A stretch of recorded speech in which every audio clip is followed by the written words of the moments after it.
Today I want to talk about all of the vibrant colors, textures, and patterns of quilting cottons.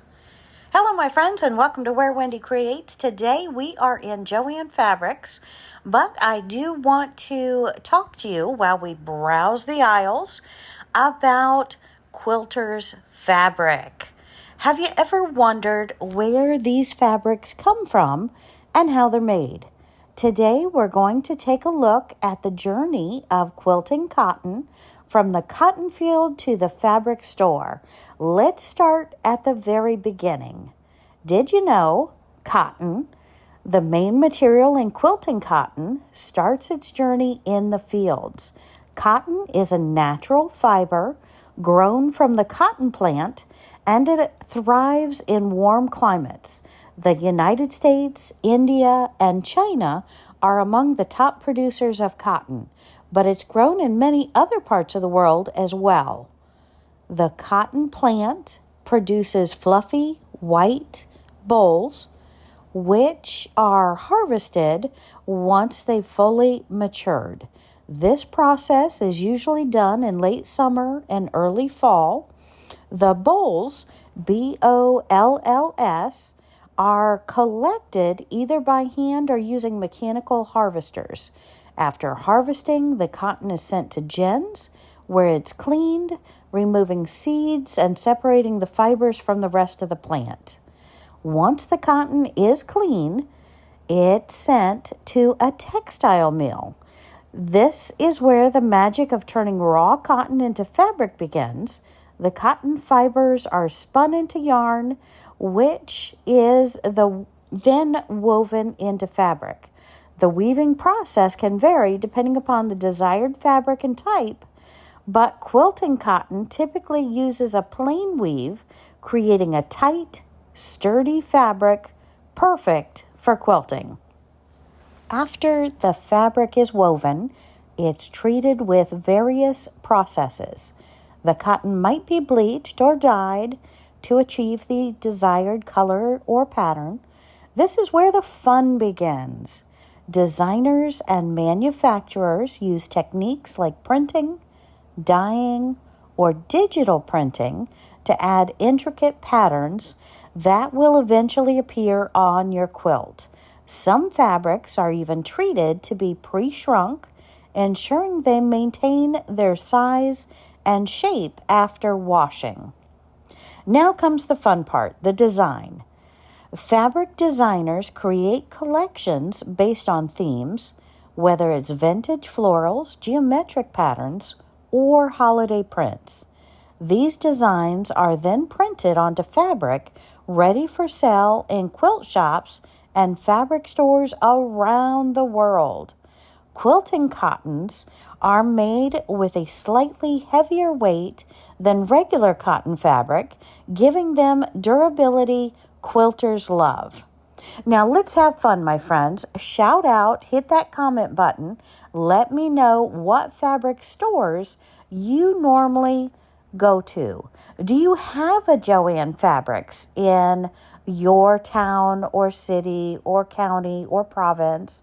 Or do you have a quilting store that you prefer? Tell me where and how you buy your fabric. I'm curious. And so, again, we jump back to the journey of quilting cotton and its journey from a fluffy boll in the field to a piece of fabric ready for your next creative project, whether you're piecing together a modern quilt or creating a vintage-inspired masterpiece. Each fabric has its own story to tell, and I am looking forward to telling that story in the future. But I do want to compare sewing machines as well, because of course it is a necessary thing if we want to sew fast and if our fingers won't allow us to do the wonderful, intricate details of hand stitching. So, now that you understand where your fabric comes from, let's talk about the tools that bring it all together, your sewing machine. When it comes to quilting, there are three major brands that kind of stand out.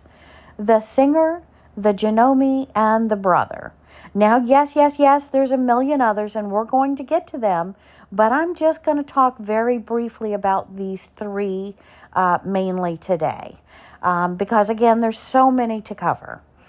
Each offer of these Singer, Janome, and Brother brands, each offers a range of models, so let's break down what makes each one unique. First up, let's talk about the Singer.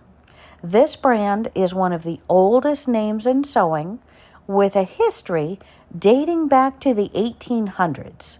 Singer machines are known for their reliability and ease of use, making them great for beginners.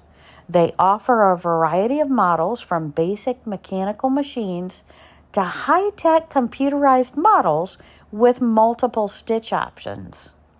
Next, let's take a look at Janome. Janome is a Japanese brand known for its high-quality, durable machines. They're known for smooth stitching and a range of features from basic machines to more advanced models with features like automatic thread cutters and a large selection of decorative stitches. Janome machines are often praised for their precision, making them a great option for both beginners and experienced quilters. And I'm only talking about these three today because, again, we are in Joann Fabrics, and I'm going to show you these three very briefly so you can get a little more detail. But I do finally want to talk about Brother. Brother sewing machines are popular for their affordability and versatility. With a wide range of models from entry-level to more advanced machines, Brother is a favorite among quilters who need a reliable machine that won't break the bank. They're also known for their ease of use and strong customer support.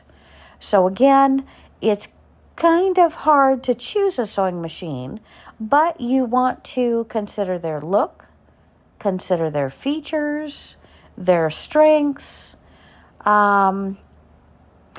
Each of these brands, they have their own strengths, and the best machine for you depends upon your needs. If you're a beginner, you might prefer a basic Singer model.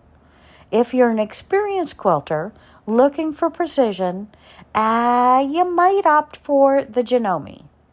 And if you're on a budget but want a reliable feature-packed machine, the Brother could be the way to go. Now, I want to have you consider 10 things very briefly to consider when you're buying a sewing machine. Your skill level. Are you a beginner or an advanced user? If you're a beginner, you may want to stick with a lower dollar machine. Stitch variety. Do you need decorative and functional stitches? Come on, do you really? Machine size. Will the machine fit in your sewing space? Free arm. Does the machine allow you to sew sleeves or cuffs easily? Needle position. Can you adjust the needle for different tasks? Threading mechanism. Is it easy to thread the machine? Speed control. Can you go in turtle mode? Can you go in rabbit mode? Can you change the sewing speed? I have often wished on my machine that I could adjust the sewing speed control. Is that something you're concerned with? Machine durability. This is the one that I really stick with. How long will the machine last? But when I talk about machine durability, I also want to know, can it sew through layers of blue jean, layers of batting, layers of fabric? Can I do what I want to do with this machine? Automatic features. Does it offer automatic thread cutting or buttonhole features? And is it in your budget? Number 10, the most important. So, sewing machines can range dramatically in price. Entry-level machines can start at just $100, while high-end models can go for $2,000 or more. If you're not in a hurry, my friends, look for a sale. Joann Fabrics, Quilt stores, other stores, they put these machines on sale a couple of times a year. So what affects the price? Well, it mostly comes down to the features. Budget machines might lack advanced functions like automatic thread cutters, multiple stitch patterns, or a large quilting area. The neck is very important. Multiple mid-range machines usually offer more versatility with a decent number of stitches, automatic functions, and better durability. High-end machines are packed with all the bells and whistles, touchscreen displays, embroidery options, and advanced quilting features.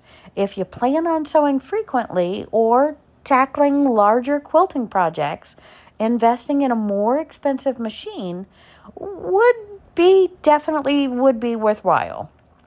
So, before you start quilting, you'll need a few essential supplies. Let's go over just a couple of the basics that every quilter needs to get started. Sewing machine, reliable. It's essential for any quilter. Make sure it has a walking foot or a quilting foot attachment for easier piecing and quilting. You're also going to need a rotary cutter and cutting mat. We're going to have a separate video on this, and you can go back in history where we talk about the rotary cutters. It's very important. A quilting ruler. We're going to have a video coming up very soon, so hit that subscribe button on different quilting rulers. Now, for a quilting ruler, you want a clear acrylic ruler, preferably with grid lines, helps you cut the fabric in perfect, straight squares or strips. Fabric. Choose high quality quilting cotton for durability and ease of use. Thread. Cotton or polyester thread works best for quilting. And we're going to get into that because that's something I really want to talk about. So we're going to have a separate video where I cover thread better. Pins or fabric clips. Pins help hold the fabric pieces together. As you've seen, seam ripper. Yes, my friends, we all make those mistakes. And an iron and ironing board. I know you have told me you love the top of my ironing board, but that's something we really can't get away from. And I know I'm talking probably way too much as you're looking at all the details, but it's important to know what comes inside of the sewing machine box, what you're getting, what you might need separately. And my friends, for gifts, for birthday, for holidays, for whatever, I would encourage you, ask for fabric, ask for a ruler, ask for batting, ask for quilting needles, a nice ironing board cover. And the history of the sewing machine. Yes, here's a little brief one on the side of a Singer box. I just had to capture this and share it with you. But again, that's about it. With these basic tools, you're all set to start quilting, and you're on your quilting journey. And thank you so much for joining me today, my friends. You're now ready to begin creating beautiful quilts that you'll cherish for years to come. Have a great day, my friends.